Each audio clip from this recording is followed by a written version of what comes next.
Bonjour, je suis Maëva Elion et je suis thérapeute en libération des émotions. Je propose des consultations pour adultes en visio.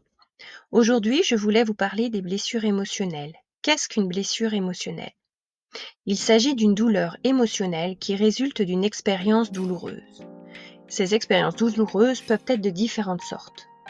Par exemple, nous avons les abus émotionnels, comme les insultes, les critiques, les humiliations, la manipulation, la négligence émotionnelle ou encore le non-accueil des émotions.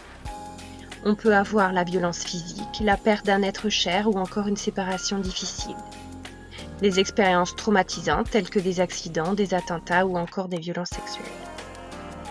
Ces blessures émotionnelles, si celles-ci ne se cicatrisent pas naturellement avec le temps, peuvent avoir des effets à long terme sur notre santé mentale et sur notre bien-être.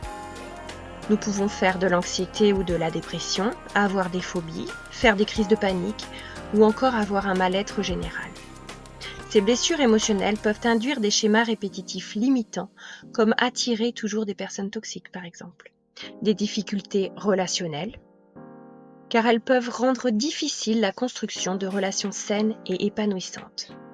Elles peuvent engendrer aussi une faible estime de soi et un manque de confiance en soi, ainsi que des comportements autodestructeurs comme des addictions ou de l'automutilation.